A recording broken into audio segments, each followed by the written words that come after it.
5-0 से जजमेंट आया था। पांचों जजों ने, संविधान पीठ ने जजमेंट दिया था, उस जजमेंट को पलट दिया 8 दिन के अंदर।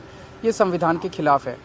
उसके बारे में नीतीश जी आज आए थे और उनसे काफ़ी डिटेल में चर्चा हुई। उन्होंने पूरी तरह से समर्थन जाहिर किया कि ये उन्होंने वो हमारे साथ हैं, दिल्ली के लोगों के साथ हैं, और दिल्ली के साथ जो अन्याय किया है केंद्र सरकार ने, उन्होंने कहा कि इसका मिलके लड़ेंगे। और मैंने उनसे निवेदन किया, अभी वो पूरे देश के अंदर विपक्ष को एकत्रित करने में जुड़े हुए हैं। मैंने उनसे निवेदन किया कि अगर सारा विपक्ष इकट्ठा हो जाता है, नॉन बीजेपी सारी पार्टियां इकट्ठी हो जाती हैं, तो एक तरह से राज्यसभा के अंदर अगर ये इसको बिल के रूप में लेके आते हैं तो इसको बिल के रूप में हराया जा सकता है राज्यसभा के अंदर। और अगर राज्यसभा के अंदर ये बिल हार गया तो ये एक तरह से 2024 का सेमीफाइनल होगा। फिर एक मैसेज चला जाएगा पूरे देश के अंदर। ये बिल अगर हार जाता है तो मैसेज पूरे देश में जाएगा कि 2024 के अंदर बीजेपी की सरकार जा रही है। बहुत अच्छा। तो हम लोग आए हुए थे यहाँ, तो आए ही थे आपसे मिलने के लिए, और इनको काफ़ी जो सुप्रीम कोर्ट का फैसला हुआ बहुत अच्छा लगा, और हम लोग तो देखते ही रहे। अब उसके बाद जो कुछ भी करने की कोशिश हो रही है केंद्र सरकार के द्वारा, ये तो एक विचित्र बात है। अब आप जरा संविधान को देख लीजिए, क्या अधिकार है। जब गवर्नमेंट बनाई जाती है, इलेक्टेड सरकार बनती है, तो उनको जो अधिकार दिया गया है उसको कैसे आप हटा सकते हैं?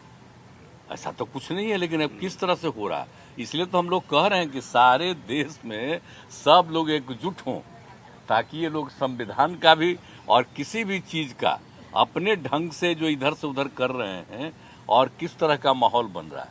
आप दिल्ली में इनको लोगों ने किस तरह से बहुमत दिया है, और किस तरह से सब लोग साथ हैं, और हम लोग इस बात को मानते हैं कि काम कर रहे हैं, बहुत अच्छा काम कर रहे हैं। और उसके बाद सुप्रीम कोर्ट का भी फैसला हो जाए तो राज्य सरकार को जो अधिकार है काम करने का, उस काम को रोक दिया जाएगा। ये सब तो बहुत ही आश्चर्य का विषय है।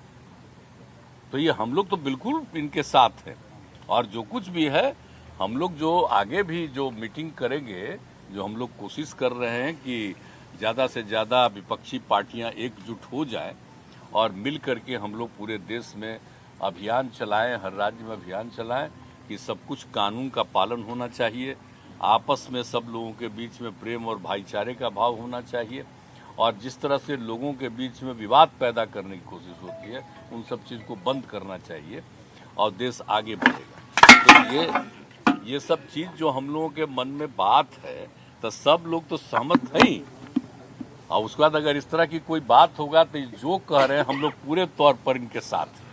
ये जो भी कह रहे हैं बिल्कुल ठीक कह रहे हैं, इनके साथ हम लोग हैं पूरे तौर पर। हम लोग तेजस्वी जी, देखिए, सारी बातें माननीय मुख्यमंत्री जी ने स्पष्ट रूप से कह ही दिया है।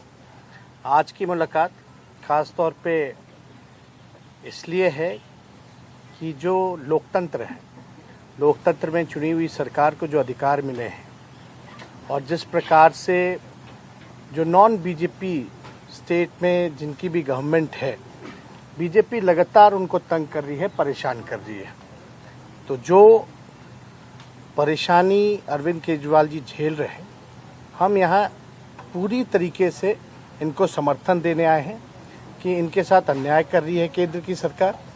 और जब सुप्रीम कोर्ट का जब जजमेंट आ गया तो सारी चीज़ें स्पष्ट हो गई, तो कुछ कहने वाली कोई बात ही नहीं है।